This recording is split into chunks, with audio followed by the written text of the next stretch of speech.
It's time for today's travel and cruise industry news. With the latest from travel and cruises around the world, here's your host, Chillie Falls.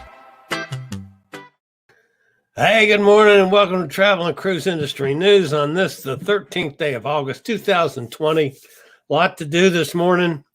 First, I've got a favor to ask of some of you folks. If any of my Scottish ladies like Rona or Allison or any of the Scotland ladies over there, I got a question for you. We had a big, massive storm here during the night last night, 2 o'clock this morning or so, with 3 strikes of lightning that literally vibrated the house. And when you're sitting in a house under, 250-year-old oak trees, that's a little shaky. But anyway, I've not seen lightning that actually shook the house, and it really did last night. So I was up, that did away with sleeping for the night. And so I got up and started working on the show today because I had a bunch of stuff to write and several things to combine numerous stories into one story. And it's just a little more work than normal. So I got up and started working. And so somewhere, I don't know, 6 o'clock or so, I go back over and said, okay, I'm going to lay back in the chair for a few minutes. Maybe I'll take a nap. And as I turned the television on, and the LPGA, the Ladies Professional Golf Association, is playing in the Scottish Open starts today from up there in Scotland. I'm not sure which course. I didn't pay that close of attention. But anyway, they're playing. But some of the American golfers that I know played in the States last week, because I know several of them, are over there. How did they do that with the travel restrictions? I thought the UK wasn't allowing anybody in from the United States. And if you ladies over there in Scotland have any inside information or know how they did that, I'd like to know, because it didn't seem like as many of the U.S. ladies as normal, but there are quite a few U.S. ladies that got into Scotland somehow. I mean, hell, maybe they snuck in. I don't know. But anyway, if you find out, send me a message or something, because I'm just curious. Okay. So a couple things that we need to talk about before I actually get to the lead stories for today. Sunday, we're going to have, of course, our normal show from London, the Cruise Amigos show. And our guest is going to be Lady Mora with Travel with Lady. She's from Anchorage, a cruise vlogger that became an Alaska adventure seeker when her cruises for the year canceled. You'll see that's her kayaking. Emily will like that. Kayaking right up next to the glacier over there. And I don't know, there's probably whales around too. But anyway, she's become an adventurist in Alaska. So we're going to talk to her about the journey of having all of her cruises canceled and doing all kinds of stuff there in Alaska now. That'll be this Sunday at 3 o'clock, 8 o'clock London time. All right. So that's this week. Next week on Sunday, that'll be the 23rd. Daniel Hepfield, who's marketing director of Katarina Cruise Line, will be on board their newest ship and broadcast from Princeton, I said that wrong, Croatia, which is an island on the Dalmatia coast of the Adriatic Sea. How cool is that for something a little different? So we're going to have, he will be broadcasting on the Cruise Amigos from the Adriatic Sea on board one of their ships. So that's going to be 2 weeks in a row, a little bit different than our normal menu on the Cruise Amigos. So join Pete and John and I on Sundays. The next 2 Sundays going to be pretty interesting, I think.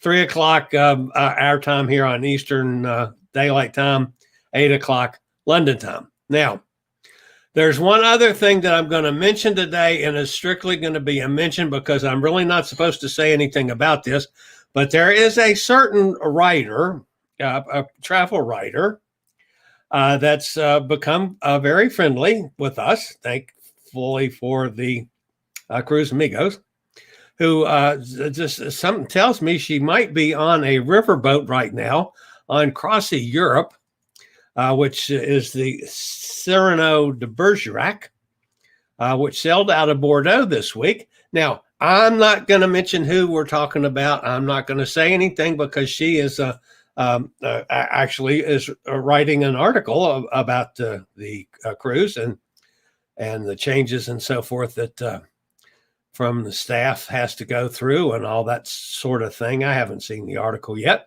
But anyway, I interviewed her last night and for a Chillie chat on board the ship, on board the Cyrano de Bergerac out in the Garonne River in France. But I can't take it live yet until after the article gets published. So as soon as the article is published online, which could be today, could be tomorrow, one of these days anyway. So just keep your eyes open because there's going to be an interesting chat with a certain writer that's we talked to on a boat in the middle of a river. So it's actually somebody that got to cruise, which is pretty cool. Okay. Now let's move on to actually some news now. If you notice that my lead story, I guess if you want to call it that, as COVID-19 cases climb around the country, there is a race, not only for more tests, but for ones that are more comfortable. A company in Finland is developing one that works like a breathalyzer with results that come back in just 2 minutes. Now, we talked about another company in France that's doing much the same thing. But prototypes have been sent out around the world, including the Bay Area, San Francisco, and New York, to provide more data. And it's actually, if you've ever been pulled over by the cops, it's very similar to a breathalyzer. You breathe into this little tube, and then it, in fact, tells you if you have COVID or not within 2 minutes. Nanosensors inside the breathalyzer detect different gases that people's lungs produce. The company says it identifies the virus like an instant blood test. Now, over the next week or so, as this has been going on for about 3 weeks now, with the heavy-duty testing, they're hoping to confirm the gases and their level that correspond to COVID patients, even if they're asymptomatic. There's not enough testing capacity to test the mass population on a short time frame, the CEO of the company said. We're opening up that bottleneck. So they're now running trials, which is literally all over the world. And there's about another week left on the tests that have been run in San Francisco and New York. And then they'll put this data together and hopefully we'll see what this will lead to us. Now, when I said that they're working on it in a race because there's other people involved, and this is an article that I pulled out of the archives, a video that I pulled out of the archives from NBC about a week ago. Tonight, with people in some states facing long wait times to get results from COVID-19 tests, could a new solution be a test that works like a breathalyzer? It's a lot more efficient. It's almost real time, the results. It's a lot cheaper. It's a lot more convenient. In Finland, scientists are developing what could be a groundbreaking new approach that delivers results almost immediately. What's the advantage, do you think, of your testing technique? Our biggest benefit is the speed.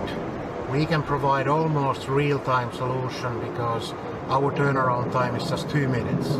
Nanosensors inside this breathalyzer detect different gases that our lungs produce, identifying things in our bodies just like a blood test. Over the next month, the company hopes to confirm the gases and their levels that correspond to positive COVID patients, even if they're asymptomatic. Prototypes are shipping across the world to Africa, South America, and last week, San Francisco, to gather more data. A similar technique used in the past developed a successful test for tuberculosis. The hope this could solve a global testing dilemma around COVID-19. There is not enough testing capacity to test the mass population in a short time frame. We are opening up that bottleneck. Recent research suggests breathalyzers are faster, cheaper, and more accurate than swab tests. All right, now the company that is doing a lot of this testing, at least in California, is a new company called Renegade that actually started the day after the pandemic started. And basically they went into business to using science to help people. And they're currently doing about 5,000 tests a day in the San Francisco area. And it's a brand new outfit. There are some problems with this whole situation. However, and you remember that we talked about this some on Tuesday on the efforts coming out of France, which was actually the first I've got into this in any detail at all. But there are some problems. First is the cost. The current machine, which the one that they're using in France, I have not been able to find out about this Norway test. So you'll know, I have requests out to the CDC, to Dr. Fauci, to Dr. Blix, to Sanjay Gupta from CNN, to the scientists that are working on these various research labs, hopefully to get more up-to-date information and a Chillie chat out of it. It hasn't come through yet. I might be too small for these folks, and I understand that too. But anyway, we're trying to get some information out to get more up-to-date news for you on this. But the main couple problems that got to be covered, the current machine, which enters, it's actually the second trial phase of the one in France, is too expensive for widespread consumption. And they're relying on cheaper models further down the line when you get to the point of trying to go widespread with it. With the present machine used at the Croix-Rousse, the size of a refrigerator, researchers are aiming to develop less expensive and sizable models for future use. Secondly is the availability. The breathalyzer is unlikely to be ready until the end of the year, which would be too late for the European second wave if one comes. We could still be on the end of our first wave in this country, so there's still some definite possibilities of some use later this year if it possibly gets ready. The other difficulty is to actually make sure the breathalyzer test give results specifically for COVID-19 and not every other respiratory disease, which can be a possibility in this thing. So we've got to make sure the accuracy is there. But still, the bottom line, and I'm still extremely excited about the prospects of a breathalyzer test being used widely in not only in the travel industry, in the cruise industry, getting on airplanes, getting the airports, not to mention things like schools and stuff too, which would, it would be, oh my goodness, so much better if this actually works and can be feasible cost-wise and everything else. So that's my take on that. All right, we got to look at some weather. Unfortunately, folks, there's several things out there. Just as of 15 minutes ago, Tropical Depression 11, or I think it was 11 or 11, became Tropical Storm Josephine, and what you see there, the red dot in the middle there. Josephine, maximum sustained winds now up to 45 miles an hour. It's moving about 15 miles an hour. This is expected to develop into a hurricane. Now, it's maybe not going to be all that bad a hurricane, but it is expected to develop. So when if it does in fact become a hurricane, and of course will be Hurricane Josephine, it's also already today has set a record for the earliest J-named storm in the Atlantic Basin. It seems that there have been more tropical storms this season. Many storms have set early season records this year, including Faye, Gonzalo, Hannah, Easy Isis. The season's third storm, Cristobal, which soaked downtown Jacksonville with flash flooding in June, was the second earliest landfalling named storm on record. Now Josephine could become a tropical storm by Thursday, or it did become a tropical storm today, actually. The current record for J storms was August 22nd. That was back during 2005. That year there were 28 tropical cyclones. So 9 named storms so far this year, but that does not tell the whole story. Josephine, like most of the numerous storms this season, will, fortunately, not have much longevity or strength. Dry air to the north and increasing shearing winds by the weekend is expected to prevent the storm from becoming a hurricane. So far this season, storms have been weak and short-lived with very low levels of accumulated energy, which is a characteristic measured by a new index called ACE. The ACE index is used to calculate the intensity of hurricane season and is a function of the wind speed and duration of each tropical cyclone. So there's you a little weather information and knowledge this morning that I'm passing on. Now, that's the Atlantic. Remember, everything's different out there in the Pacific. So the Pacific, as you'll see there now in the Eastern Pacific, has 3 storms. One that's just formed is a low pressure system. Come back here, computer. About lost my thing. Low pressure system just off the Pacific coast of Central America. Formation is expected to be only 10% over the next 48 hours, but it rapidly moves up to 70% over the next 5 days. It's generally moving on a west-northwest westward movement off the shore of Mexico, which means, they might eventually get to Hawaii, but there's not much else out there. All right, the red X there you see, that was the yellow X. The red X, as of 5 o'clock Pacific Daylight Time this morning, the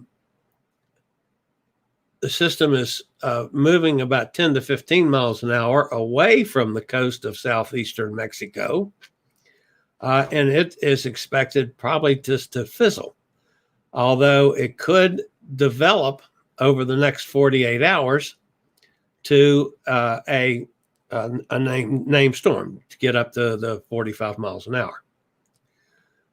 Good possibility, 70% chance.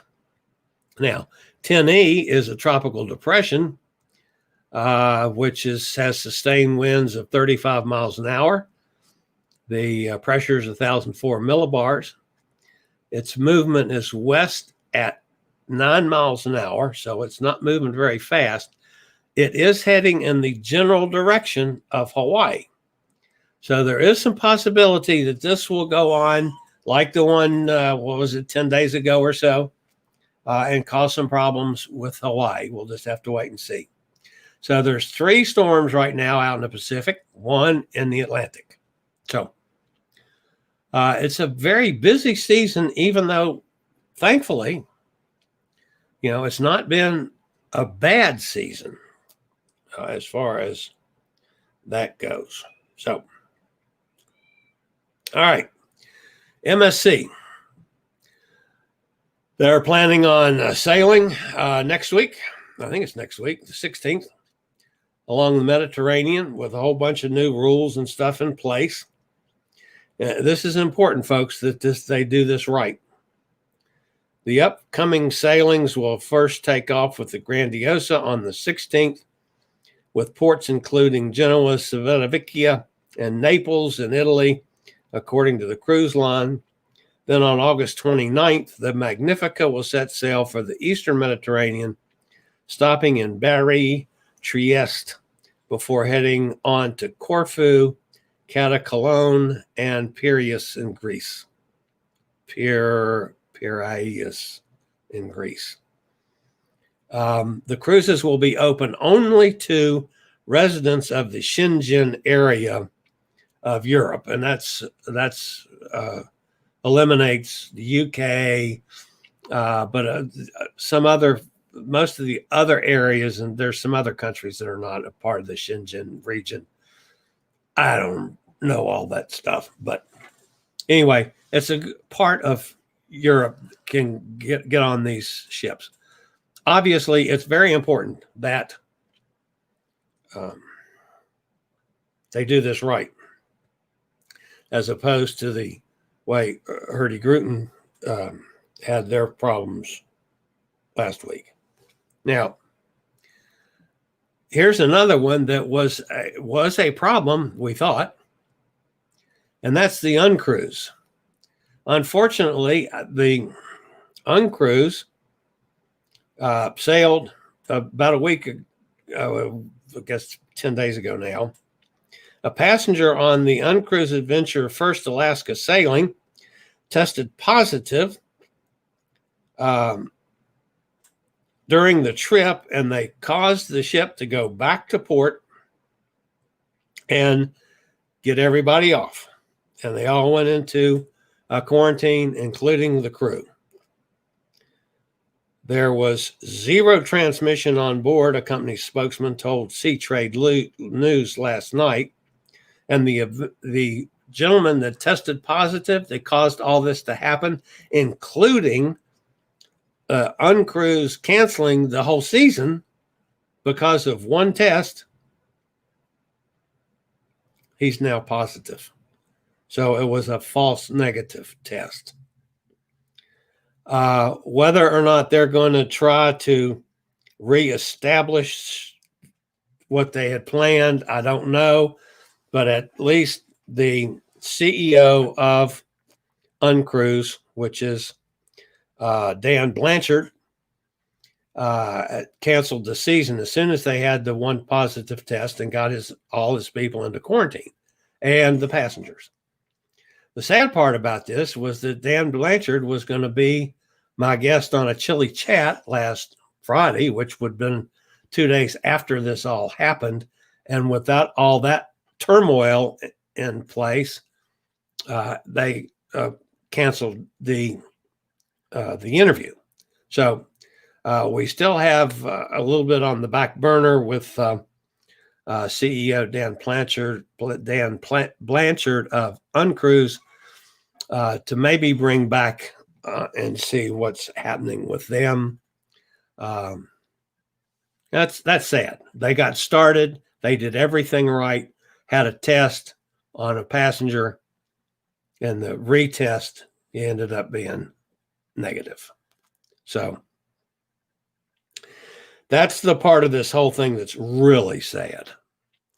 All right, Carnival Cruise Line, when they ever get going, whenever that is, they're going to fall back on their tried and true strategy of driving ports. They're going to put all their emphasis, at least early on on ports that people can drive to, get on the ship, and get back home as opposed to flying.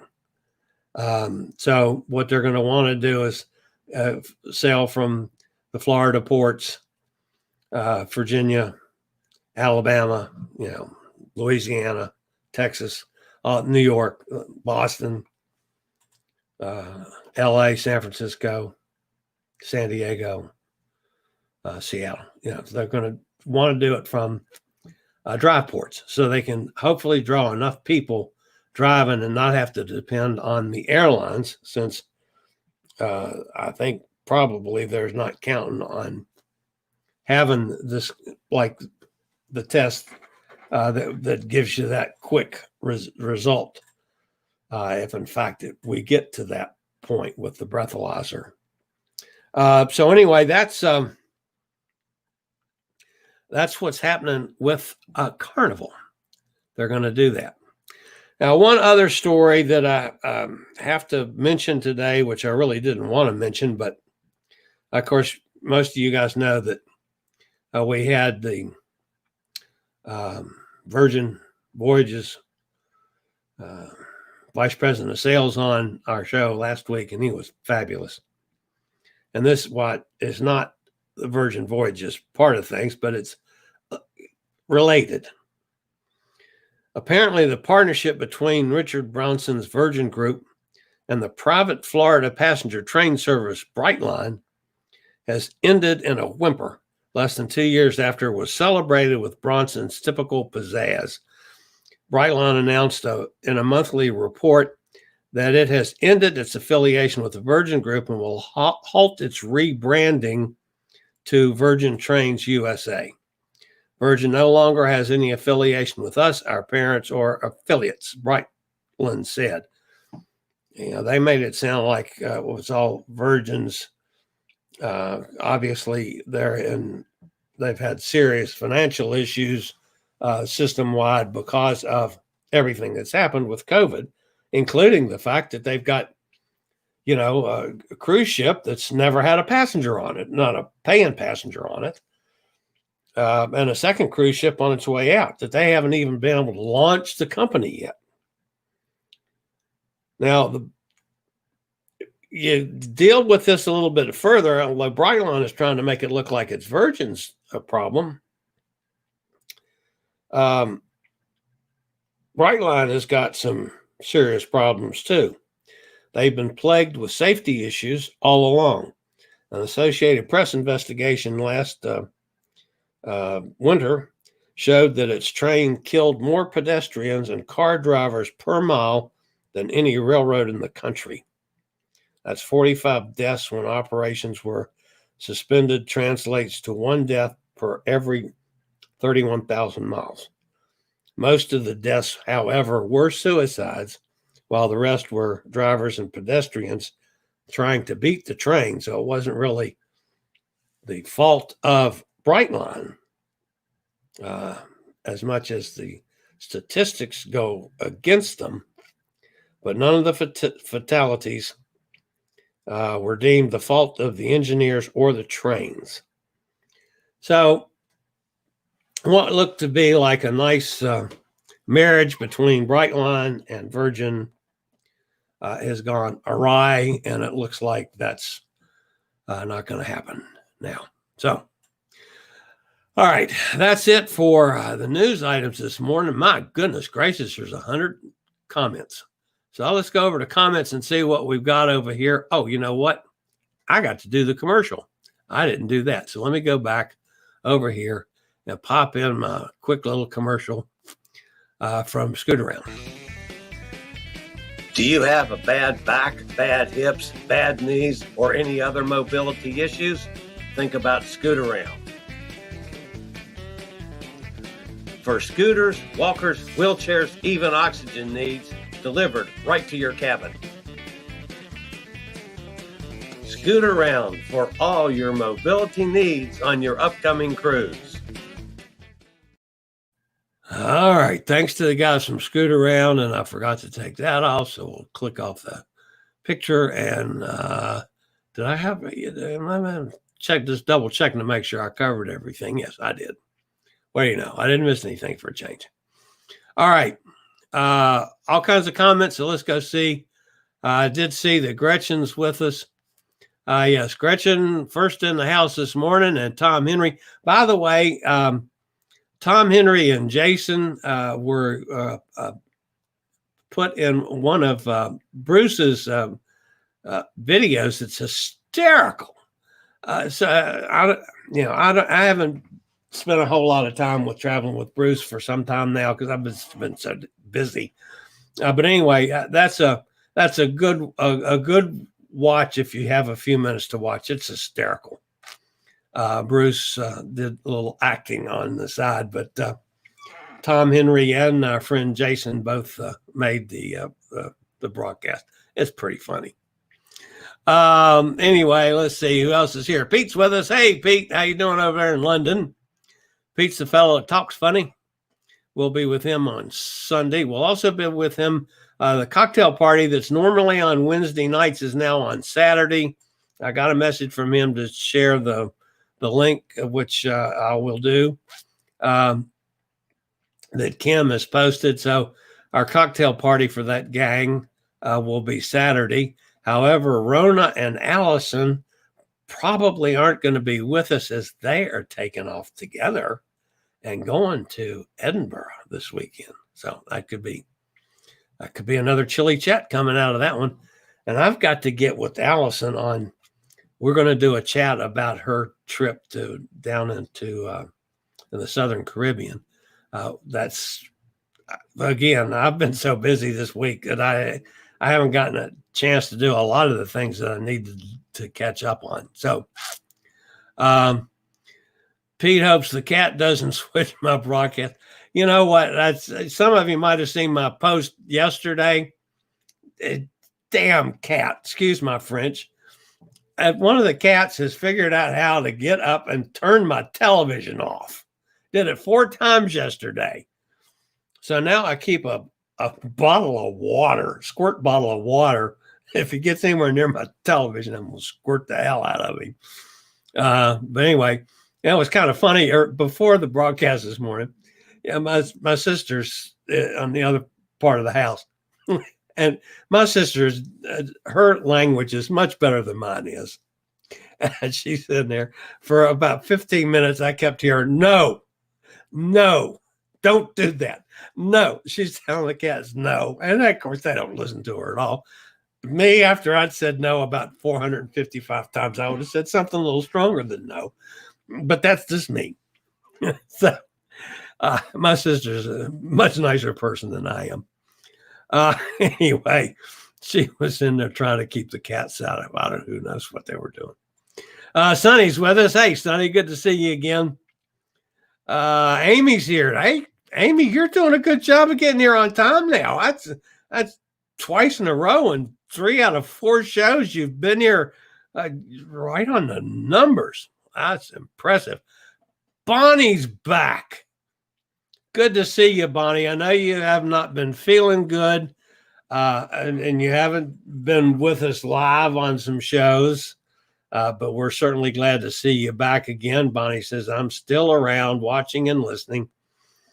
So good to have Bonnie back. Let's see who else we got down here.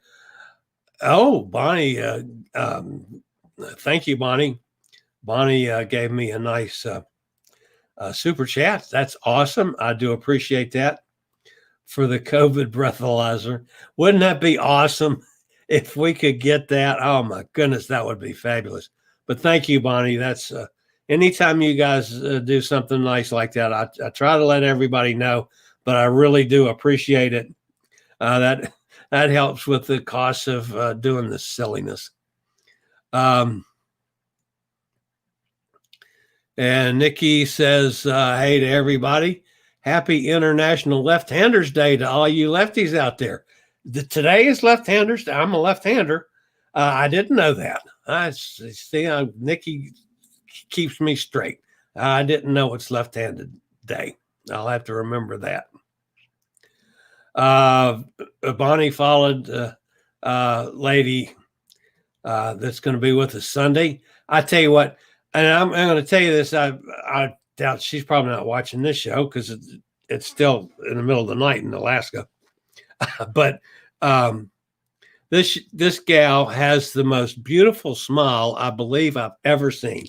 Her smile goes from Alaska to Virginia. I mean to tell you, it's this huge, big, booming smile. So I think you guys are going to enjoy Lady on Sunday as we talk about Alaska. Tom says Emily's late. I wonder if Emily's out doing crazy stuff like she did last week with her paddle boarding and her kayaking, and I don't know. I don't know how the weather is up there. Those storms might have rolled straight on up the coast too. I don't know, but they were nasty. I'll tell you what. This morning, that's the worst lightning that I can remember in my lifetime. That was that close that literally shook the house. That was something. Gretchen says, I'm not left-handed, but left-eye dominant. Does that count, Nikki? Sure, that counts. We'll make that count. A left-hander will a left-eye person in that circle. So, Tom wants to know how the fur babies are, Bonnie, if you didn't see that. There's Emily. Emily says, look out for Tom Henry. He is shaky. Yeah, that's what Bruce said. Tom is shaky on that video. I know what I didn't talk about today. What the hell did I do that? I got one more story that I'll get to here in a second. Let's see. Tom Henry. I got an NCL upgrade email on the 29th cruise. I bid on a few Haven cabins. Didn't expect the cruise to go. I don't expect the cruise to go, but will bid be awarded before the cancellation. Who wants to bet? That's a pretty good question, Tom. Will they go on and award the bids even though they're going to cancel if they cancel out? I don't know. That's a tough one.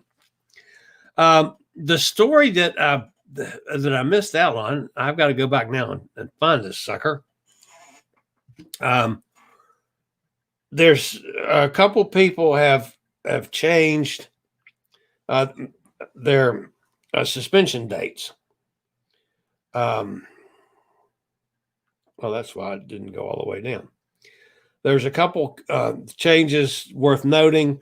Holland America has now canceled everything through December 15th. Princess has already canceled everything through December 15th, with the exception of the ships that are in Australia. And there's 3, I believe, Princess ships in Australia that are going to try to start on October 31st. Everything else is canceled until December 15th. And Viking, both river cruises and ocean cruises, is shut down for the year. So they're not even going to attempt until the 31st of December, January 1st. Bonnie says, Baba is hanging in. We're both limping due to hip issues. I'm sorry to hear that. I'm limping due to knee issues that are killing me. Tom says cool jazz is limping from hip issues also. I've been doing an awful lot of work in the pool, y'all.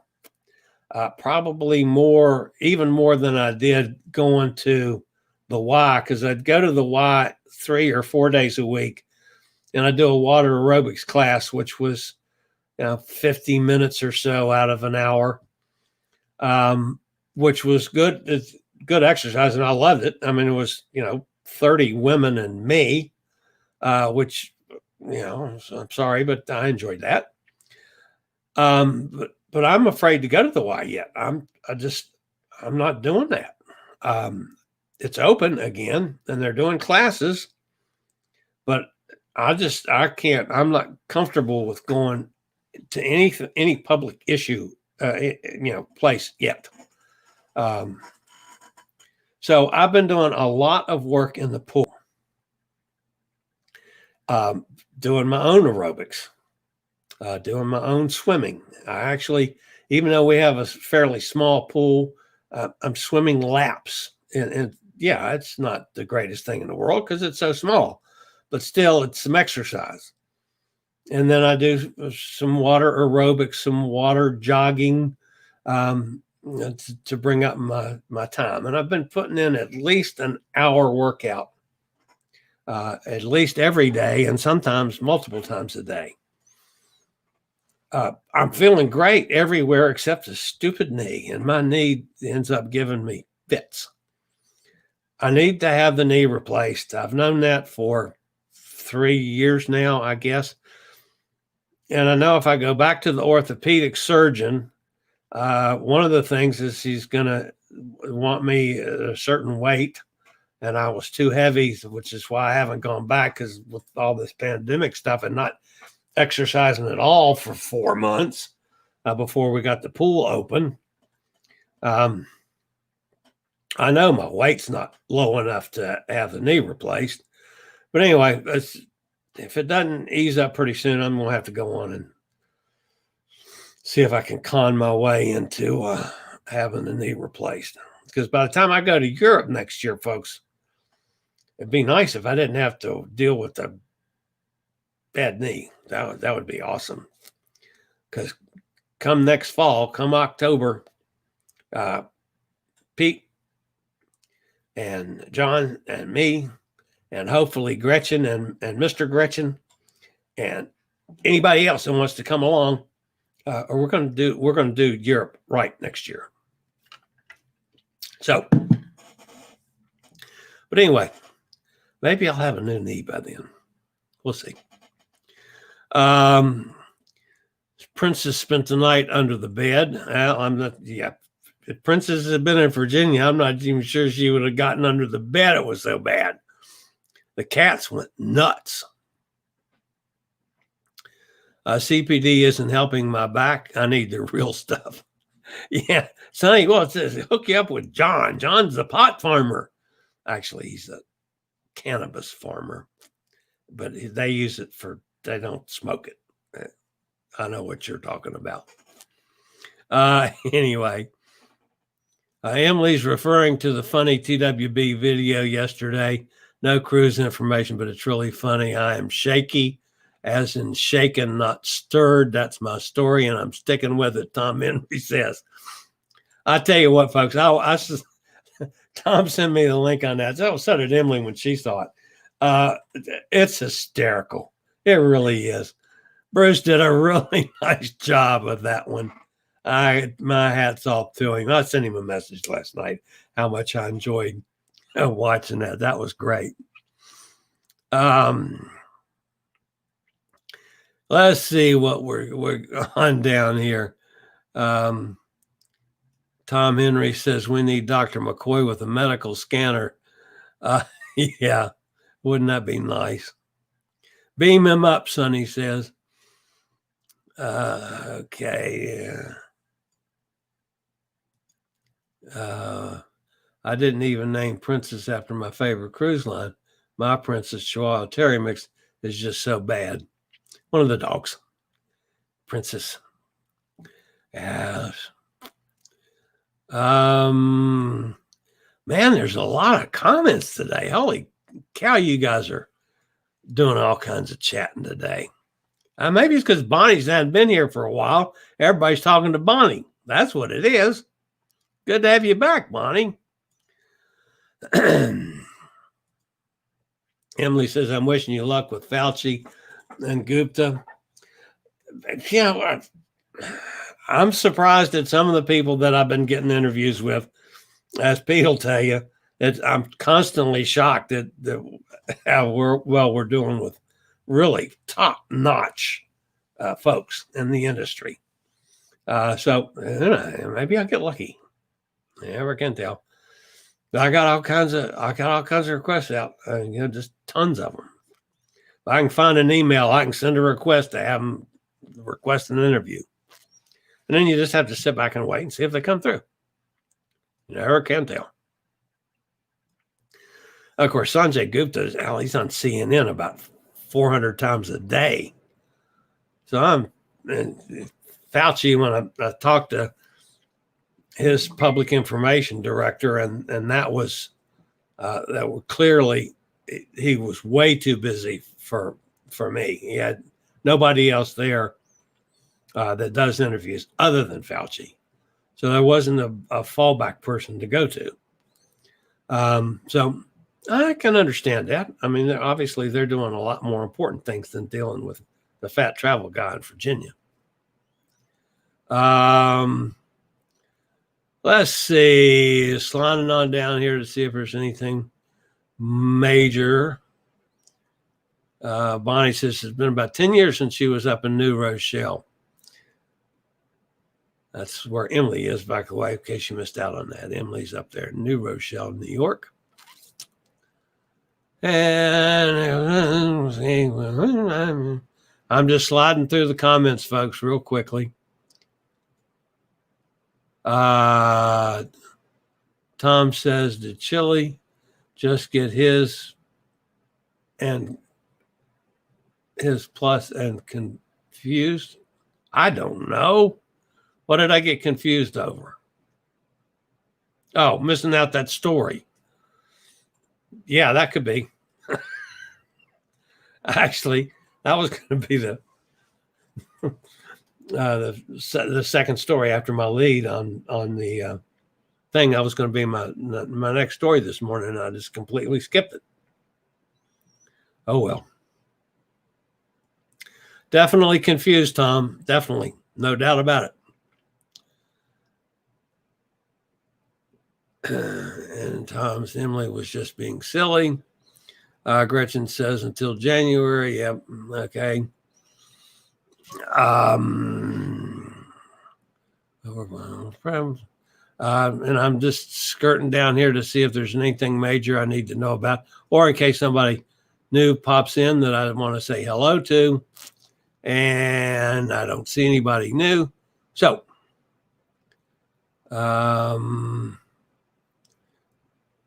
all right, so whoa, just jumped down again, so I got a whole bunch more comments. Good heavens.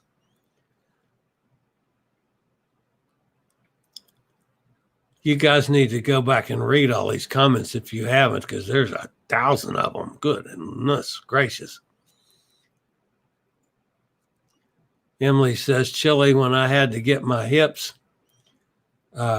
replaced years ago, my doc at the time told me to go swimming. The water is easy on her body. Oh, yeah, that's why I started a long time ago at the Y. Let's see, it's been it's been 8-9 years since I had my first hip replacement, and I started at the Y. And I've been a avid member of the Y ever since. Sonny says the Y here opened back up. Water aerobics classes are limited to 12 per class. Have to sign up by appointment to go to classes. Same thing here. I think ours is. I think I saw that they're limited to 10 per class. But yeah, and I hope they're doing well with it. I can't at my age. And the sad part is the water aerobics, at least the water aerobics class at my Y, it was all people my age group. You know, we're all senior citizens. A couple of the instructors were younger, but we might have had a few people in there that weren't, retirement age. But not many. But I can't take that chance. That's like I can get out to a restaurant. We'll pick up. We'll order in and drive. Restaurants that'll you can pick up. We'll do that. I'll go through drive-through. But to go sit down in a restaurant, no, I'm not doing. I can't do it. Not until this is over. Not until we get the breathalyzer test. Maybe we have the breathalyzer test. I would feel comfortable going out again. But until then, I'm just, can't take a chance with my sister and brother-in-law because they're 10 years and 15 years older than I am.